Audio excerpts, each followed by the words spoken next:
Good afternoon, everyone, and welcome to this special lecture by Dr. Sharmila Jajodia. This is our junior MMIAS Mumbai Münster Institute of Advanced Study, MMIAS's special junior fellowship lecture. And Sharmila Jajodia has been our junior fellow for this calendar year, that is the year 2023. And we were very happy to have her as we are very happy still to have her as our junior fellow. She has done a lot of work for us. And this is her formal public lecture as far as this fellowship is concerned. Very briefly, let me introduce Sharmila to you.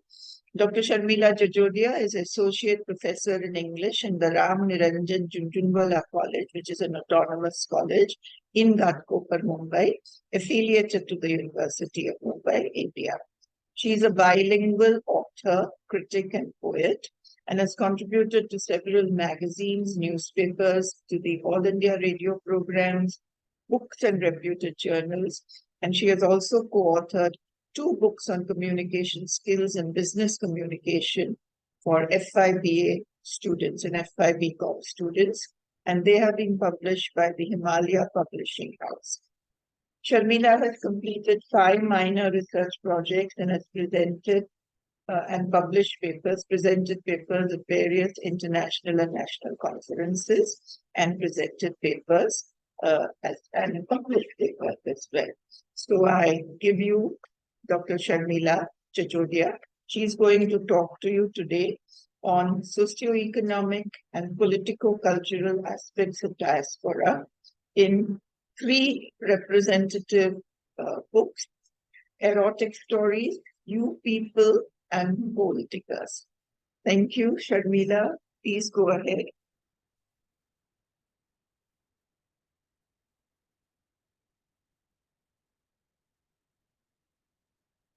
Good afternoon, everyone.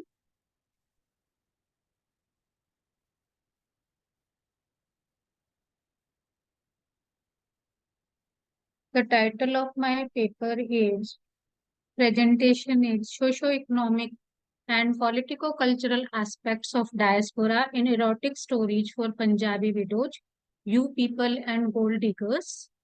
As junior researcher of MMIAS, University of Mumbai, first of all, I would like to thank MMIAS and co-directors Dr. Klaus sir and Dr. Nirupal Varucha madam for this opportunity.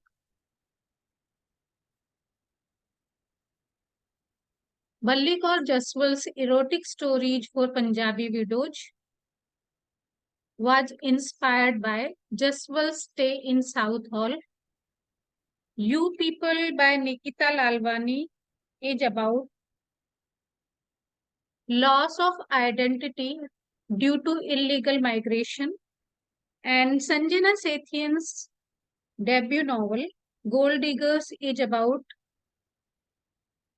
how people from India value gold as a metal. Balli Kaur Jaswal, a Singaporean novelist, got awarded the Sydney Morning Herald's Best Young Australian Novelist Award in 2014 for her debut novel Inheritance. Her second book, Sugar Bread, 2014 was a finalist for the 2015 Epigram Books Fiction Prize and was shortlisted for 3 other awards: the Popular Reader's Choice Awards 2016 in the English Adult Books category, the 2017 Singapore Books Awards, and the 2018 Singapore Literature Prize. The film rights for Erotic Stories for Punjabi Widows was acquired by Scott Free Productions and Film 4 in the UK. Nikita Lalwani, born in Kota, Rajasthan and raised in Cardiff, Wales, and translated into 16 languages. Her first novel, Gifted, longlisted for the Man Booker Prize and shortlisted for the Costa First Novel Award, nominated as Sunday Times Young Writer of the Year. In June 2008, she won the inaugural Desmond Elliott Prize for Fiction. She donated the Great British Pound 10,000 prize to human rights campaigners Liberty. Her second novel, The Village, 2012, selected as one of the 8 titles for the Fiction Uncovered campaign for the Best of British Fiction in 2013. Sanjana Sethian, an American novelist, was raised in Georgia by a Malayali father and Kannadiga mother, both immigrants from South India. Her debut novel, Gold Diggers, was selected for the Washington Post 10 Best Books of 2021 list. On April 13, 2023, she got awarded the Biennial Townsend Prize for Fiction for Gold Diggers. In the 21st century, the study of diaspora is significant. It is an era where global economic, social, and cultural unification got a boost from the existing international institutions. Thus, under these circumstances, any diaspora is very diversified in terms of language, identity, and status, and its socio-economic, cultural, and political role becomes crucial along with the level of integration and assimilation as through these the culture and traditions that form connection between two countries are preserved and protected. But today we see that despite playing an important role in every corner of the world, diasporic members are viewed with lot of speculation and reservation too. Diaspora as a concept.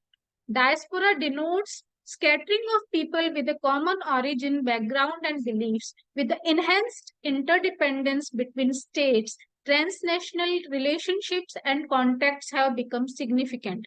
In case of the Indian diaspora, India is that common ancestral homeland for which people from various regions voluntarily or involuntarily move to various parts of the world. The diaspora was thus formed due to such kind of migration. For scholars, the term diaspora combines various categories such as immigrants, guest workers, ethnic and racial minorities, refugees, expatriates, and travelers. Diaspora as a community is a result of voluntary or forced migration, mass exile, and by the emigration of economically depressed groups to other countries. Given the relationship between the diasporic community and the motherland, there exists a possibility of their return from the country of their adoption. Diaspora as an ethnic minority group reside in host countries but maintain strong emotional, sentimental, and material links with their respective countries of origin. Indian diaspora, well known for its integrity, hard work, and intelligence, because doctors, engineers, bankers, scientists have done commendable job, such as Indra Nui, Satya Nadella, Sundar Pichai, etc. Diaspora is any population which has originated in a land other than which it currently resides in and whose social, economic, and political networks cross the borders of nation states or indeed span the globe. It is signified a collective trauma, a banishment where one dreamed of home but lived in exile. Quoted by Raghuram et al. Today, the situation is quite different. Diaspora is a concept that is being used so widely that it has become an academic growth industry, not only in political science, but also in anthropology, sociology, psychology, religious studies, history, and even literature. Indian diaspora constitutes the second largest immigrant groups next to China. Its composition is much more diverse and varied, and they play 5 significant roles for their homeland, India, as investor, customer, supplier, ambassador, and philanthropist. It also makes most successful diaspora community. Also, the result of different waves of migration by a variety of regions, theology, religious tours, mercantilism, colonialism, brain drain, and globalization. Diaspora community also contributes to transform culture, economy, and political life besides promoting communication and linkages between the home country and themselves. Unprecedented changes in the political and economic scenario of the receiving countries and in India led to the new wave of international migration. Poonam Pandey quotes, I quote, Traditionally, diaspora as a translocation identity relies on the concept of home that has been left behind or lies elsewhere. The diaspora community is breaking the barriers and boundaries and moving on for personal progress and development have been termed by Fanon as individuals without an anchor, without horizon, colorless, stateless, and rootless. Diaspora refers not only to physical displacements, but it also refers to a sensibility in which nostalgia, alienation, and sometimes cynical celebrations are deeply engrossed.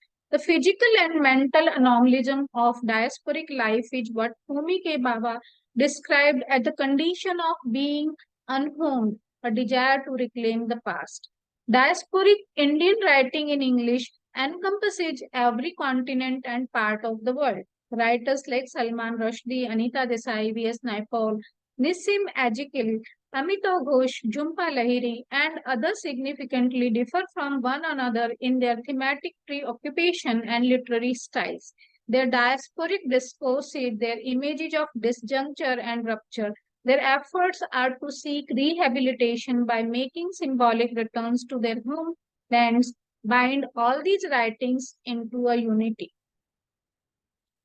Writers of Indian diaspora constitute an important part in Indian English literature. The diasporic writers are often preoccupied with the elements of nostalgia as they try to adjust themselves in new culture. Although their languages and culture is transformed with the contact of new culture, but these writers write in relation with the culture that belongs to their homeland.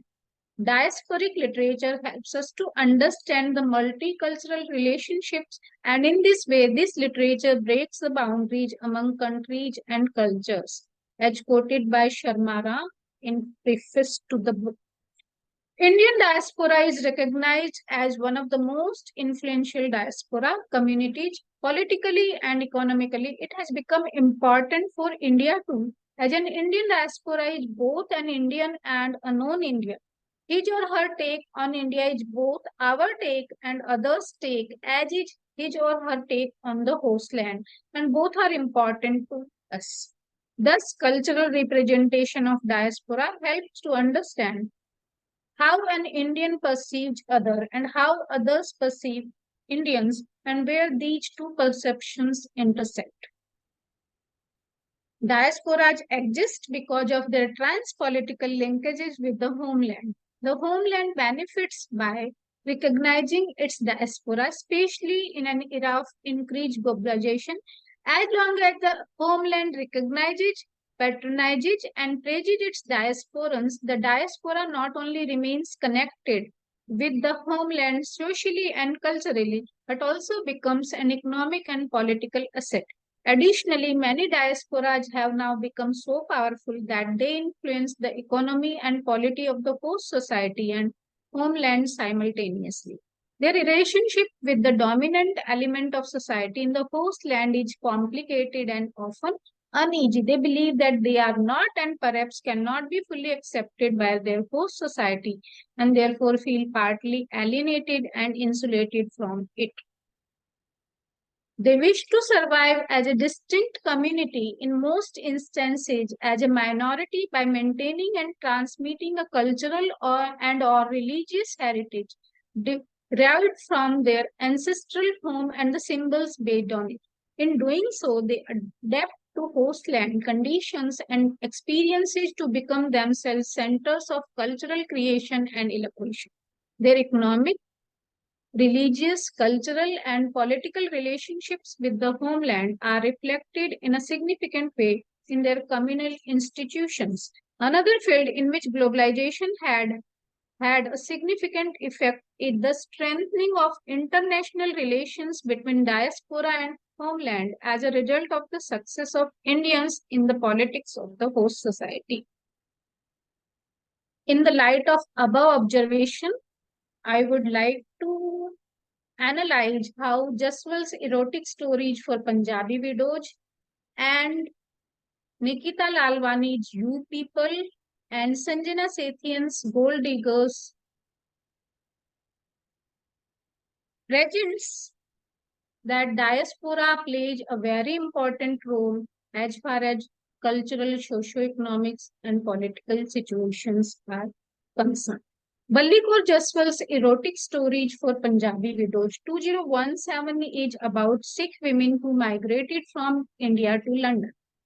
It portrays how these women are betrayed in their love life, how they sometimes lose life, face fear, issues of safety and security in the backdrop of love affair, threats from men and community in the course of the story.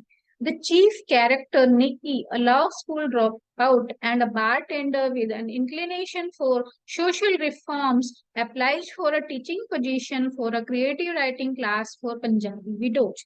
She comes to know all these problems of female diaspora population when she tries to empower them and to give them an opportunity to share their stories. Nikki started participating in a protest with her best friend Olive to kill time after leaving university. She came to know that female journalists were in danger of being harassed and assaulted while reporting in war zones overseas. Even Nikki's mother instructed her to remember to lock her windows as there was news related to break-ins the last night. When Nikki told she had nothing valuable to be stolen, her mother told her that she had her decency to protect. Nikki also feels split into two identities, British and Indian. Nikki recalls how her mother and father both seem to love and hate being amongst Indians in England. Wouldn't it be nice to have Punjabi neighbors? But what was the point of moving to England then?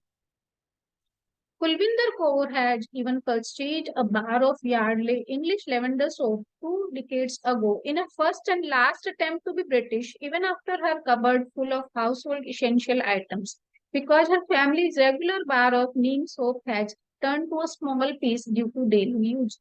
Her love for Indian pickles, despite health issues, is another point worth mentioning. She was feeling small in England when she had to learn the letters of alphabets of English language like children, and her English had improved. Kulvinder Kaur, the Community Development Director of the Sikh Community Association, had thought of running a free creative writing class for women for which Nikki was appointed. Her daughter Maya has been dead since 10 months and nobody knows how it happened, and Kulvinder feels nobody can help her to find out. When Nikki's mother came to know that Nikki will be teaching the Punjabi widows for those classes in night, she was worried about her safety. She remembered the murder of Karina Kaur 14 years ago and talks to Nikki about Britain's unsolved murders. Her mother says anxiously, they never found out who did it. The killer could still be on the loose, preying on Punjabi girls walking alone at night. Nikki, a young woman, had been living alone to become independent, as has been a culture in Britain. She gets women of different age groups in her class who do not know basic writing skills even. So her plan of creative writing and bringing out of a storybook out of it failed initially, but she doesn't quit because she thinks that she would be considered a quitter and would not be able to contribute financially to her mother and her sister Mindy after her father's death. During the conversation in these classes, she also comes to know the story of death of Maya.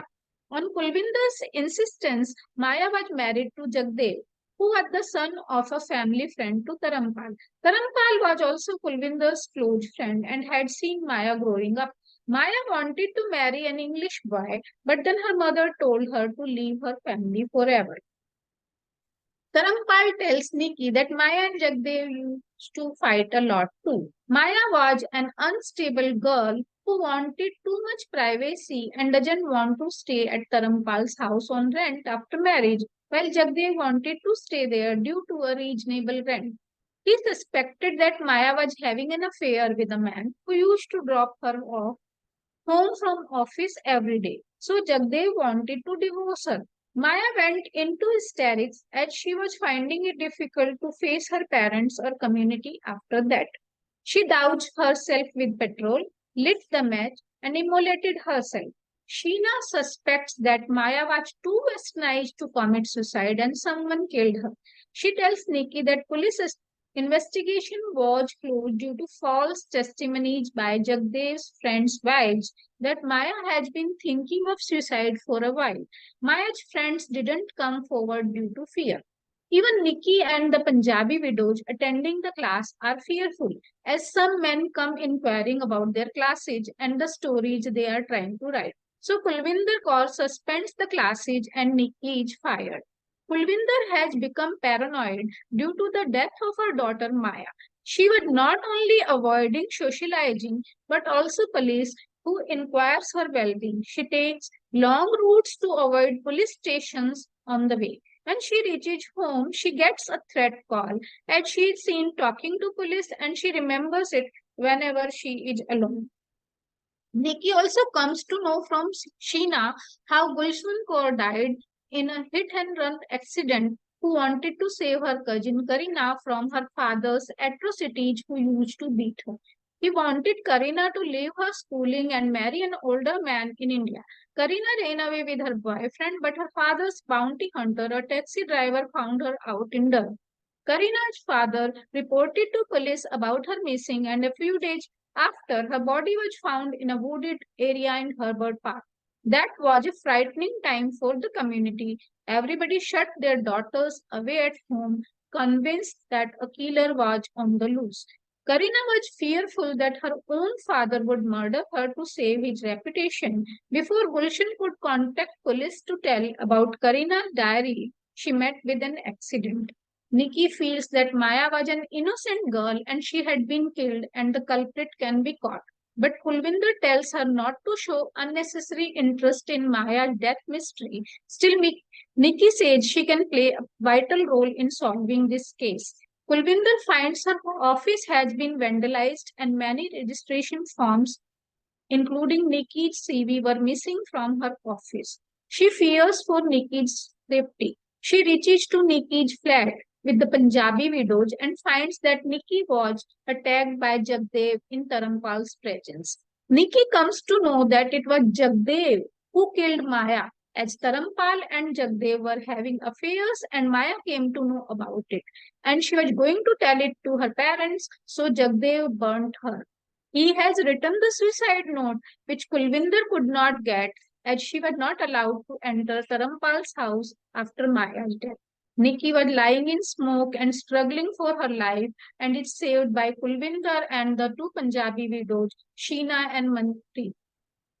Nikki and Kulvinder both were admitted to hospital. Jaswal also narrates Nikki's younger sister Mindy's search for a suitable life partner, Tarampal sending her daughters to India to learn cooking and sewing, and arranging marriages for them. Nikki's affair with Jason, who is already married, has two children, and his marriage is on the verge of divorce, is also uh, presented in the course of the story. Nikki smokes, but she hides it from family and friends. It is Nikki's father who wants her to be a lawyer because of her reading power. Her father defines success in a different way from her uncle in India. Nikki later on feels that her father was right, and so after recovering from her illness, she decides to join her university again to complete her law degree. But at the same time, she wants to continue teaching to Punjabi widows on Sundays. Sarah was worried about Pulvinder's life as she could have died while saving Nikki's life. Sarah told Pulvinder that police had arrested Jagdev for breaking into Nikki's home and assaulting her. In Maya's case, he could go to jail for a long time if they open up the case. Thus, Nikki, without fearing for her life, safety, and security, helps Pulvinder and Maya too indirectly to get justice and maintains the sanctity of relationship. She stands for Indian cultural belief that the whole world is a family. She is a lawyer and social reformer in real sense, and she fights for justice throughout. She later on gets the stories also published with the help of Kulvinder in Gurumukhi and English. Thus, Nikki, the protagonist, contributes socially, politically, culturally, and economically too as a young diaspora population. Nikita Lalwani drew people like Kiran Desai, The Inheritance of Loss, portrays the problems of diaspora, illegal migration, human trafficking, fear, safety, and security, guilt, void, loss of kindness and compassion, etc., in the backdrop of civil war, domestic issues, and the legal quandaries in London. The diaspora community working for survival in a cafe pizzeria belongs to different parts of the world: Spain, Italy, Wales, India, Sri Lanka, etc. And the young owner truly wants to help everyone in need, including Nia, a 19-year-old Welsh Indian waitress, and Shan, a Tamil refugee. The London pizzeria is largely staffed by undocumented migrants. It is presided over by the charming and enigmatic proprietor Tuli. The story alternates between Nia, who has fled her alcoholic mother, and Shan, who has paid traffickers to get him out of Sri Lanka, leaving his young family behind. Shan has faced weeks of waiting in small abandoned rooms in different cities, speech clotted thick with suspicion and fear, hard shell closing in on like a crab if anyone looks you in the eye. Nia, in her turn, disappeared like a slug through the side exit of the supermarket and left her bewildered mom to her fate with the police. Of the two, it is Shan who comes the most alive. Both protagonists have chosen to save themselves and are experiencing guilt as a result of that decision. Both two are wondering to what extent their involvement in the refugee crisis makes them complicit in more human suffering. Shan, like many of his co-workers, is undocumented. He is a geologist in training. He is grieving the murder of his pro-opposition journalist father. His wife Devki and child Karu have disappeared back home, and Tuli has vowed to help him find out if they are still alive. Nia, like Lalwani, is from Wales and has roots in India. She has recently failed out of Oxford, where she escaped after living in a council flat. Cooley seems to devote himself to help London's poor illegal community, a sprawling cast that includes sharply drawn characters like a tight-lipped waitress from Spain and a loquacious cook also from Sri Lanka. Even as he tracks their deaths to him in a binder, Nia expresses about Tulip.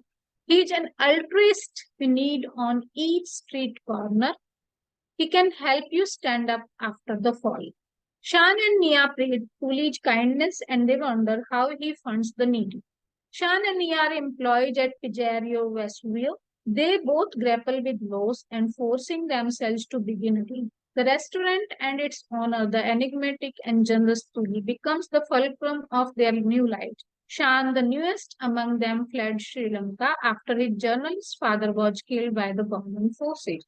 He left quietly and quickly without a word, hoping he would be able to bring his wife and son soon after. A decision that is now soaked in regret, an ugly, incendiary petrol bomb of a memory. In London, unable to get in touch with his family, he is tormented by grief.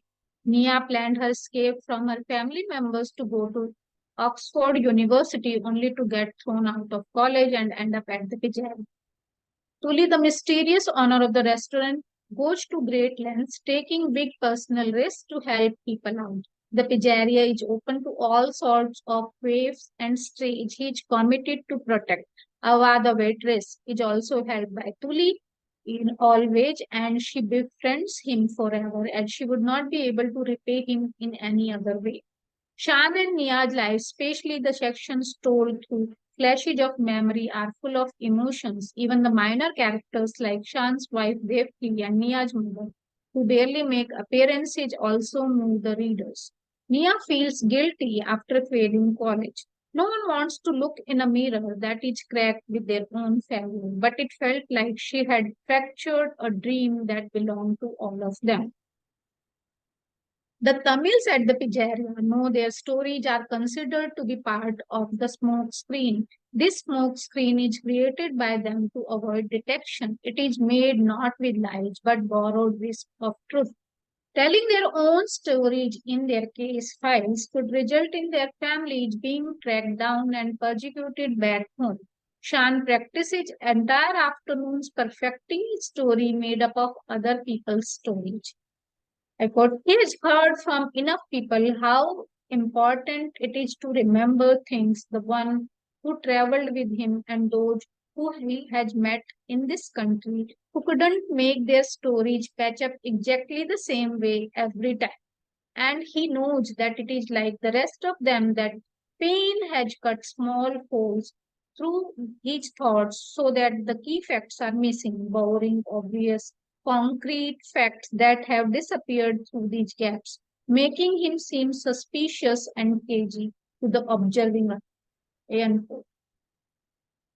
Tuli helps Shan prepare his case, look for his family, loans him money as he does for everyone else. Nia views him with a kind of suspicious gratitude until about halfway through the novel. This adds a layer of suspense. Why is Tuli everybody's benefactor? Why does what does he actually do? Where does the money come from to help all these people? Who is this man and what is his deal? These are little Easter eggs. Tuli Tamil by way of Singapore. His parents had grown up in Malaysia. I knew that Tamil plantation workers had been displaced by the British from India to Sri Lanka and many of them to Malaysia. So I wondered if his generosity had something to do with his own sense of intergenerational displacement. Shan, like his fellow undocumented immigrants, had journeyed via boat and truck to escape death and destruction. He determined to do anything, everything to make a new life here and somehow to reunite with his wife and young son. Meera is Nia's younger sister. Their alcoholic, abusive mother is also there. The sisters have different fathers. So Nia has come as far as she possibly can to make a new life for herself away from the world of her child. Fully the force that touches these varied worlds and forges the direction of every person who lands up at his cafe. Yet he also appears the most elusive. He also reveals bit of his inner self. He has told Nia he is from Singapore and not much else. She finds him extremely good looking, even beautiful. But what makes him tick? This godlike man whose cafe builds itself as your home from home.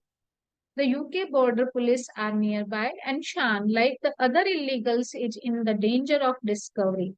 Ava tells Shan, Ranjan, and Guna to run away from the kitchen as she and Nia are taking care of the restaurant. Shan feels his heart is like a defective gun that is shooting off all over the place. Here he is saving himself again rather than those he loves. Now that he is out of there, he feels a sudden desire to scream a single note over and over. Where do people go to scream in privacy? His legs are shaking as he walks. He is tripping over his feet as he tries now to run so that he falls over in the alley itself. He hits the pavement on his side as an image of a dead body comes to him.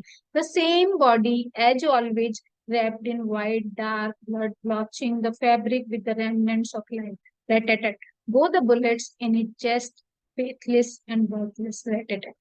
Late in the novel, after immigration officer take one employee away, Nia imagines that only something as dramatic as a flock of birds let loose into the quiet of the restaurant could dispel the thick, cogitating darkness that hung over them all.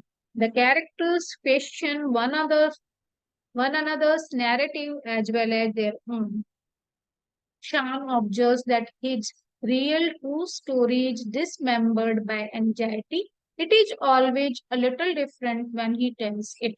To make his original story sympathetic for Tuli, he has emphasized violence at the expense of texture of memory. He has omitted the scene sample from his life. He thinks the really tasty stuff, the sour, sweet spice, violence twice over. Also welcome are the characters' fresh views of gentrifiers fleeing the restaurant during a nearby immigration raid. Shan finds himself in the middle of a farmer's market. Cheese, potted jams, breads, and pickles, Lalwani writes.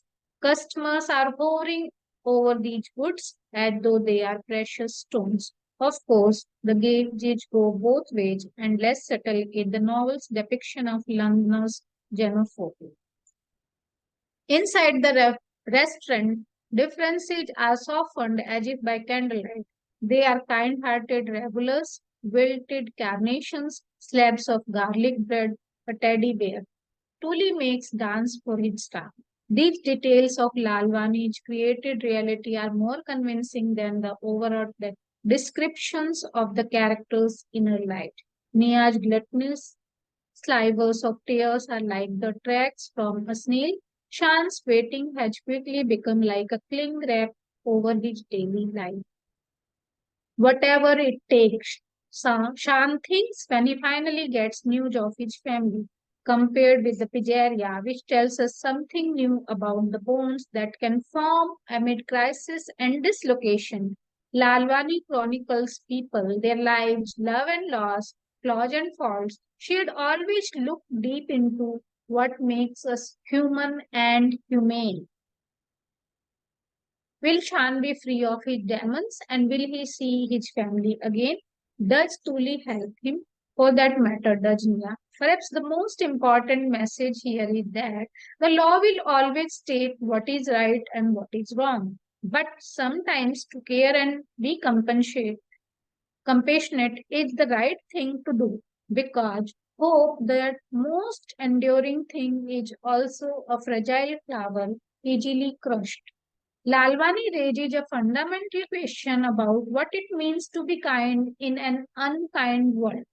Lalwani's concern surrounding migration. What is the obligation of those who are legal, like Tuli and Nia, to those who are not, like Shan and others? And how does it feel for the undocumented immigrants like Shan to proffer their life stories again and again in exchange for mercy or in the official terminology aside? Gold Diggers by Sanjana Sethian is about immigrant identity, community, and the ambitions of young teenagers. The story spans two continents, two posts, and four epochs in the backdrop of teenage insecurity and American perfectionism. Neil likes his neighbor, Anita Dayan, but a tragedy hits their communities apart. 10 years later, Neil reunites with Anita and resurrects their old habits of gold theft to achieve their ambitions in life. It is a multi-generational saga that takes us through the lives of three women. As the title correctly suggests, the women in this family, Lakshmi Joshi, Anjali Joshi and Anita Joshi Dayal are quite literally gold diggers. They do not want to marry wealthy men, rather they steal gold to create a potion that will channel its power and make them successful in their lives. Neil living outside of Atlanta with his family in a close-knit Asian community with its own life. The pressure that Asian children feel to do well in life and how they either crumble under it or cope with it is the crux of the novel. Neil is very interested in Anita Dayal, his neighbor. By a twist of fate, he stumbles upon the secret of magic and alchemy that runs between Anita and her mother Anjali. This potion is made by brewing a gold potion that transferred the gold owner's ambition into the potion, which transfer the zeal and energy to the person consuming it. Anjali feeds her daughter this potion regularly so that Anita does well in studies and whatnot. Anjali Joshi was shifted to Hammond Creek, Georgia. 13 years later, she was feeling lonely, standing in the kitchen while her daughter was sleeping upstairs and her husband was miles away. She was preparing the gold potion, which her mother also used to prepare. I quote, in the suburban somnolence, the only noise was of a long metal spoon clinking against a glass pitcher which she stirred. She tasted it and found that the taste of her drink differed from her mother's drink and thinks it is due to migration. Quote, the old recipes were never quite the same on this side of world. Unquote.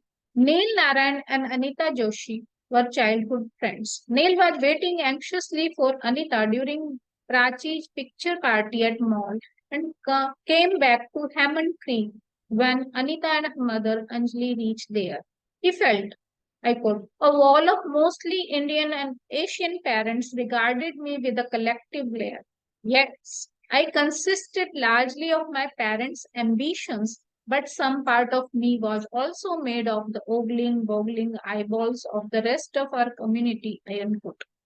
These NRI children were instructed by their parents not to indulge in nonsense, or they will abort their American dream, which they are duty bound to live out. Their coach, Jameson, also advises Anita and Neil to stay away from the crowd. Prachi claims that she doesn't drink, but she had lost her mother's grandmother's gold necklace. Anita claims that Prachi was drunk and was making out with Hudson Long. That's why she lost her necklace. When Neil said that her sister doesn't drink, Anita reclaims all of them drink. You can't run in that crowd and not drink. Prachi's grandmother reacts. Why are you calling me about a lost necklace when bigger things were lost in the move to America? Prachi wants to participate in Miss India contest in various parts of America to empower Indian girls in America and believes her participation will solve the identity crisis issue.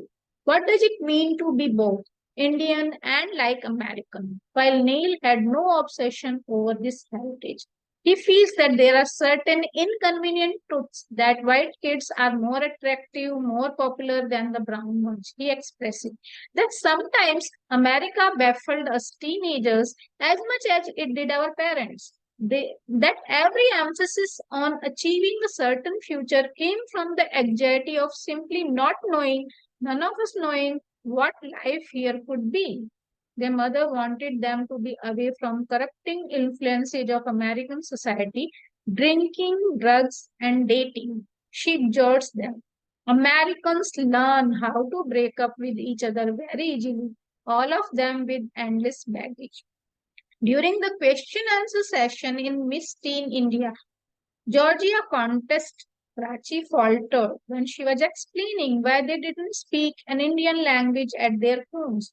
She told her mother can speak six languages, while her father too. So their parents wanted them to learn only English when they moved to America.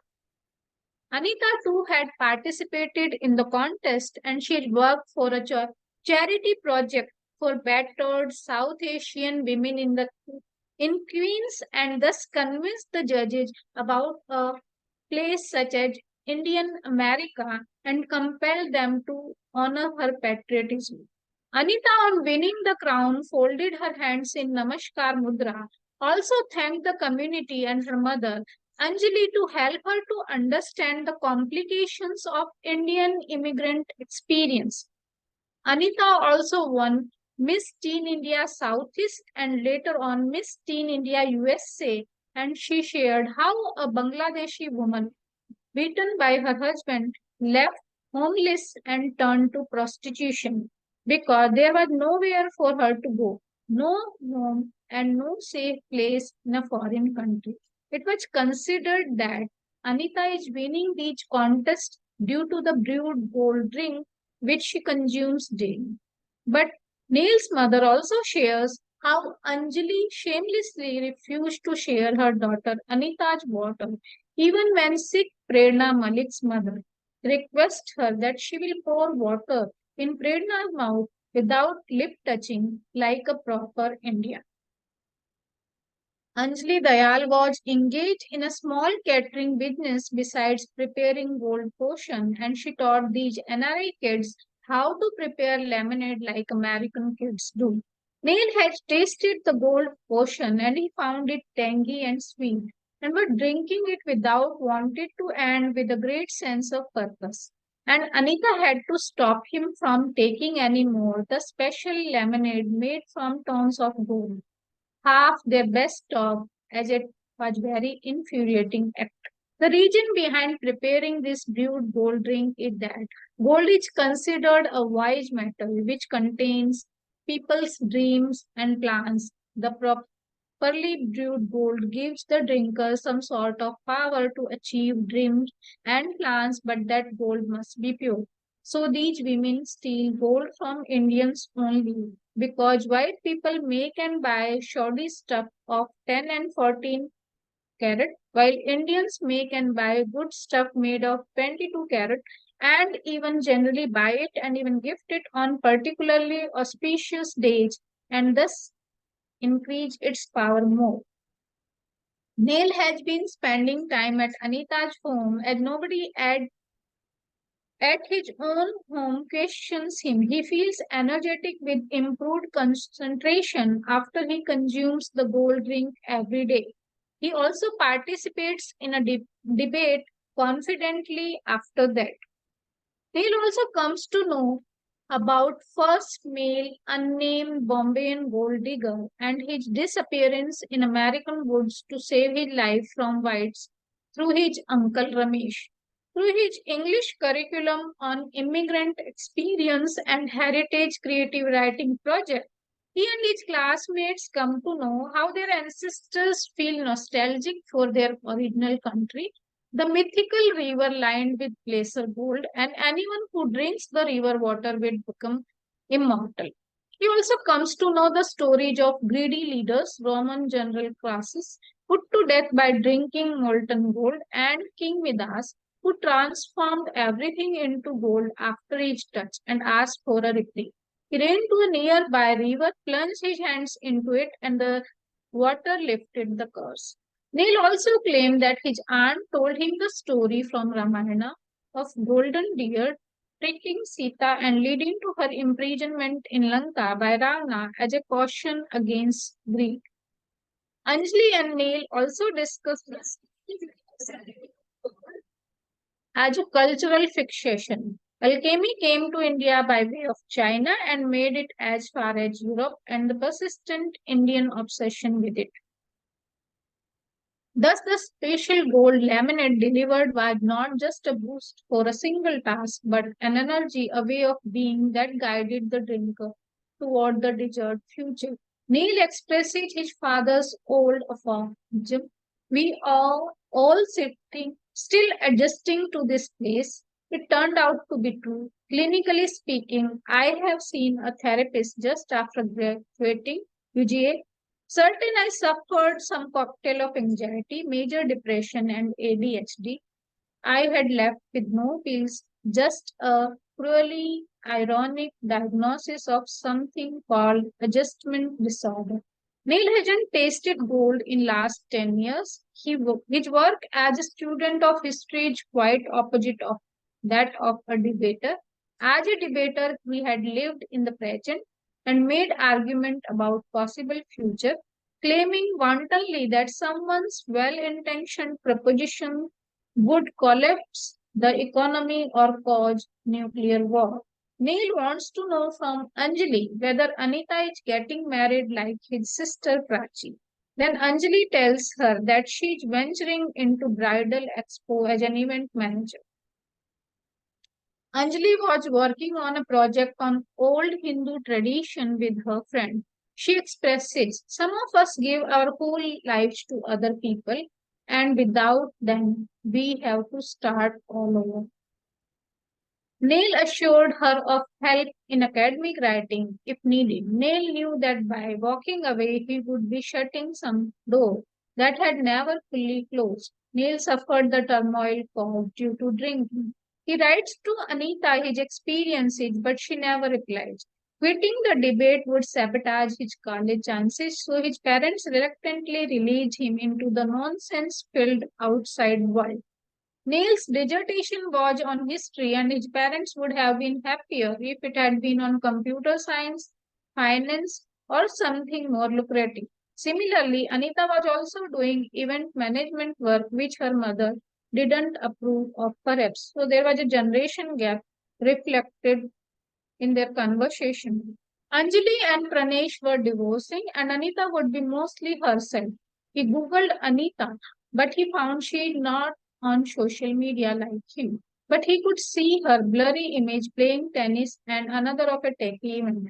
On browsing more, he comes across a YouTube clip to know that Anita had been invited to address the MTI finalists. She disclosed that she has worked in technology in Stanford and lived up to the promise of organization. Someone called her the next Indra Nooyi, but someone has commented below the video. She is one ungrateful girl. Anita kept on sharing as a guest speaker that their community has become very successful. They are going to good schools, winning pitch competitions, team tournaments, working at tech companies, consultancies, and banks. She further discloses, I quote, I remember wanting so badly to be where I stand now. When I was a teenager, I would have literally killed to be seen as successful. My mother would have killed for me to be seen as successful. Unquote. She tells that she was brought up in Hammond Creek, where immigrants move to give their kids a better life. She said that the non-white kids stay together, even among whites, whether they are meant to be or not. Sometimes one wants distance, but there is no escaping other deceit. She was fueling the mind of the audience with apt self-deprecation. She told that they and their parents even knew one another's businesses, joined the same clubs and cafeteria, so there was no trouble as such. But still, people will talk about one's smartness, normality, and when we want the wrong things. All these gossips affect you and you are still accepted fundamentally. She tells if I left Stanford for mental health reasons, then what? She discloses that adults and kids constantly gossip about one another and even judge whether you are Indian enough, and then it becomes worse than gossip. She has written her thesis on that at Stanford, an organized systematic form of social exclusion perpetrated by everyone in the system kids, parents. Actually, she was supposed to talk about STEM, science, technology, engineering, mathematics, but she talked about mental health because some external force it broke a very smart young woman, but nobody cared for it. When she was successful, every parent respected her, but when she died, she was treated as an embarrassment. What happened to her was a feature of the system. She also points out how parents are excessively crazy to pay for their kids' schools, but they are very silent about mental health. She reminds the audience that it is the responsibility of the community, its logic, its values, what they did to her. Neil completed his research. He worked manically, drug fueled, and on little sleep, considering his alter ego a genius. He wrote about Isaac Snyder, a gold digger. Then one day, Anita called him and told that she Googled him and found him as a story. She would like to meet him after 2 weeks. Anita and Neil met at a quieter place at a hotel and they talked about each other, their friends, and their successes. She also inquired about his getting married. They both claimed to be far from marriage. Then Anita tried to know about his history work and he discussed about her speech on mental health.